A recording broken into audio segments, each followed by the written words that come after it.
This is a video on the Kan variation of Sicilian. So I'm going to get straight into it with e4, c5, knight f3, e6, d4, c takes d4, knight takes d4, a6. This is the starting position of the Kan variation. Knight c6 will be the time north, which I'm going to do in a later video. So after a6, knight c3, b5. This is black's most ambitious option. After queen c7, white can just play bishop d3. And after knight f6, queen d2. The idea of trying to play e5. So black can't allow that and plays d6. So white just castles, b6, f4. And white gets a very good position here. Black's position tends to be quite cramped. And what he'll try to put his bishop on b7, bishop on e7. And the reason he doesn't go b5 is because a4 could be quite annoying for him. White, however, just needs to get his bishop into the game, probably by bishop e3. Later on, can play either e5, f5, depending on the structure. If g6 here, then white can just castle, and after bishop g7, bishop e3, knight f6, f4. So again, trying to play e5, d6, f5. And this is a little anti-positional, but it's also quite dangerous. So black is, if he doesn't play accurately here, could get himself in real trouble. Other alternatives are bishop c5, so attacking the knight and kicking it back to b3. And now the bishop retreats, as black doesn't want the white knight to capture his bishop. So after bishop e7, white castles, d6, f4, knight d7, queen e2, knight gf6, and now bishop d2. So this is quite a nice waiting move. Other moves, now white's plans to put his king on h1, hide in the corner. It's going to be safe from all these checks. So a4, trying to cramp black's position, stopping b5, expanding on the queen side. And later on, white may even want to go g4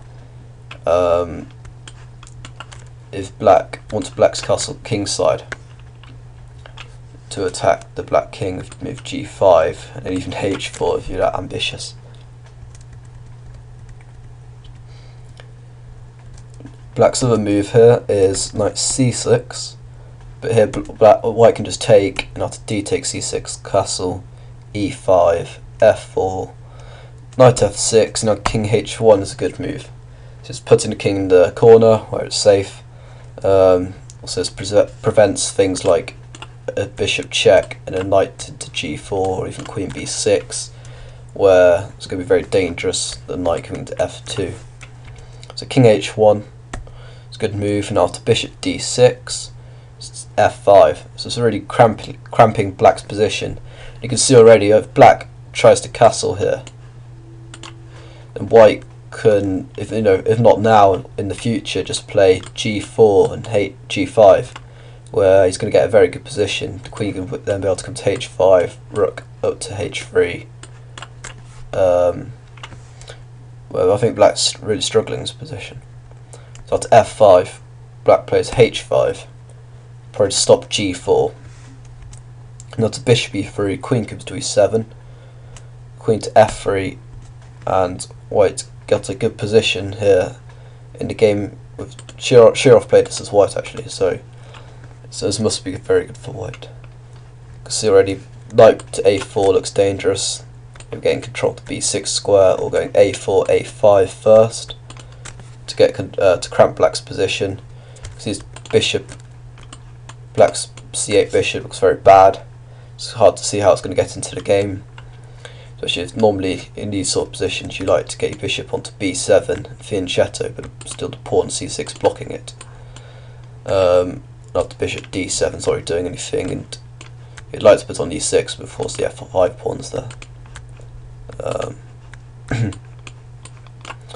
So yeah, it's hard to see what black's plan is in this position. I mean, if he castles, then you can see this h5 pawn becomes a big target, and white's probably going to play h3 and g4, try to smash open this h file for his rooks. And black, you could try playing bishop d7 maybe, and then try castle queenside, but it also isn't very good because of a4, a5, versus securing a good outpost for the knight on b6, when the knight can come to a4 into b6, or even the bishop can come to b6. So it's hard to see what black's plan is. I mean, if I was black, I'd probably want to swap off this bishop on d6 with bishop to c5 here. But I mean, it's hard to see what black's actually going to do in this position. Because after bishop c5, white can just continue with a4, a5, or if it doesn't like that plan, his rook can come to d1. So this looks very good for white. So white's main move is knight f6 here. So it's going to go queen d2, like I said before. Threatening to go e5, so d6, castles b6, f4.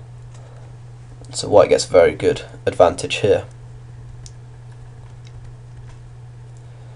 So that's why queen c7 isn't particularly the most popular move in this position. b5 is a lot more ambitious, and you can take a look at that now. So I still recommend bishop d3, so it's white's most aggressive setup. So queen b6, attacking the knight. After knight to f3. I mean, this is slightly, well, no, it's unstereotyped retreat and has been causing black problems for a number of years. After knight c6, we'll see what happens with castles. Queen b8. The plan of going bishop to d6, maybe attacking the h2 pawn and also stopping moves like e5 from white. So rook comes to e1, so again try to play e5. Bishop d6 stops that idea, but white just plays e5 anyway. And now bishop has to come back to c7. And bishop to f4, knight g to e7, and now queen e2. So I guess what happens if black takes this pawn? So after black takes, then white can take. Bishop takes, and after knight takes, I think he might be able to play knight e4 and just sack the pawn, because now white's threat is instantly to play knight takes d6, winning a piece on e5. So after knight takes f3, queen takes f3, we're again threatening knight takes d6, after which queen takes a8 is going to be a big problem after queen recaptures on d6. And if bishop takes h2, I mean, black's 2 pawns up now, but I think it's fine for white, because after king h1 we're threatening to go g3, trapping the bishop. I mean, the bishop's going to have to move again, probably want it back to c7, and white's getting loads of counterplay here. Develop the bishop, or to play queen g4, attacking the g7 pawn. Even b3 looks quite interesting here. The idea of playing bishop b2, attacking g7, or even going bishop to a3, trying to stop black from castling, although this would run into b4 problems. So probably bishop b2 would be favourable. And it's hard to see how black's going to continue in this position. If he goes knight e7, for example, we can play bishop b2, and now immediately attack his g7 pawn. And after a move like castles, black is in serious danger here. You see all the white's pieces pointing towards the black king. The knight's ready to jump into g5 or even to f6. And the queen could come to h5 now. So this looks pretty suicidal for black. Even the rook's ready to come to e3 and jump across as well. So and another idea is maybe to go d5 to attack the white knight. I think after knight g5, white is also fine. After play bishop b2, once again attacking a g7 pawn. queen takes d5 is also a threat. So that's bishop b7 for example, defending the pawn, bishop comes to b2. And if obviously knight f6 we can just take it. It's hard to see what black's can do here, despite being 2 pawns up, because after something like a d4 attacking a queen, queen h5 looks quite interesting. Or maybe threatening rook takes or queen takes f7. So after g6 and queen back to h3 looks best. And now sacking on e6 looks like a real possibility, and bishop takes d4 also looks extremely dangerous for black. So this looks completely fine. It's very hard for black to get anything in this position despite being 2 pawns up. I mean, what you'd probably be better doing is not taking the h2 pawn, as that wastes a bit of time. And he's got to probably bishop b7 just loses as well. To knight takes d6 check. Not to queen takes b7. So bishop c7 is probably a good idea. Getting out of all these knight takes d6 threats. But now I think white can just continue with the same plan, b3. The idea of bishop b2, and it's hard to see what his plan's going to be here, because now he's only 1 pawn up because he hasn't taken on h2. So I mean, if black is going to play bishop c7, I guess he might as well just take this first. So after king h1, now go back to c7. At least this way he keeps 2 pawns. But yeah, we just looked at this, and it's also looked very good for white. So that's this video on the Kan variation. Actually, I'll just show you another line quickly. So that's going queen b8. If knight g e7, it's also another possibility. Then bishop e3. So just developing the bishop and also attacking the queen. So queen can come to c7, but this is not very good, because after bishop takes b5, white is simply just winning a pawn, because black can't recapture due to knight takes b5, attacking the queen. So queen probably comes back to b8, and now knight to d6 check, forced king to d8, and now knight takes f7 check, winning the rook. So this would be a disaster for black. So therefore, after bishop e3, best move for black is to go queen b8. Now this bishop takes b5 plan doesn't work. So after a4, attacking b5 pawn. b4 makes sense, and then knight back to b1, which looks a bit strange, but white's just going to play his knight to d2, maybe to b3 or c4, depending on where black chooses to put this d6 or this d pawn, either on d6 or d5. If after d5, then white's going to want to play his knight to b3, maybe come to c5. If after d6, knight wants to come to d2, maybe to c4 to attack the d6 pawn, and also jump into b6. Another alternative is d6, now to a4, b4, and now a5. So this is sacrificing the pawn for a serious lead in development. So black takes, and now to knight a4, attacking the queen again. Queen c7. And black's got to be quite careful where he puts the queen. If he goes back to b8, it's always going to look very dangerous for black, as the rook is now potentially threatening the knight on a5, which is undefended. So after bishop e3 and maybe knight b6, the knight's going to be attacked, and also the rook's going to be attacked. So queen c7, bishop e3, so preparing knight to b6, attacking the rook, and also cutting off the defense of the knight, preparing for the rook to take on a5. So rook b6, rook b8, stopping knight comes to b6, or does he? Knight comes to b6 anyway. After rook takes b6, rook takes a5. So now white is attacking the rook. So rook has to go back to b8.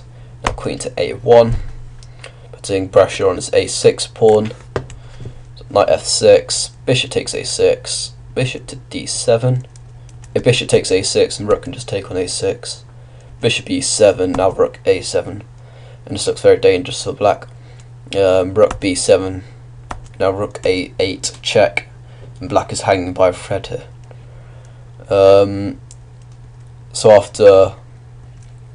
so that's why the bishop comes to d7, stopping the rook getting to a7. So now bishop comes back to d3. It's a good move, defends the e4 pawn, and now we have the same idea of going rook a7, bishop e7, rook a7, rook b8, and now rook a8 check, rook b8, and now queen a7. So queen has to take, now the rook takes. White has a very pleasant edge here. So material is equal. Looks very risky if you like. The white rook on a7 is causing a lot of problems, especially if black tries to castle here, because now this bishop on d7 is potentially very weak, and the bishop's also pinned because if the bishop was to move, black would lose his e7 bishop. So white would simply try go after the f6 knight. So if you can remove the defense of the d7 bishop, he's just going to be a piece up. So maybe play bishop g5 or e5 here. Looks also very good because it's forces black to take. Now the knight takes. So puts a lot of pressure on black, seeing as bishop can't move again because the bishop needs 7 to drop. So after rook f8, if this rook came over, then bishop b6, and after rook f to d8, white can simply just keep building up the pressure. Maybe with rook d1, might even have ideas of bishop takes h7 check and winning the piece on d7. So yeah, this is very pleasant for white. So that's all on the Kan variation. Saw a couple of lines there where white just gets a comfortable edge. In my next video I'm going to show the Taimanov, which is pretty similar. So I hope you enjoyed. Goodbye.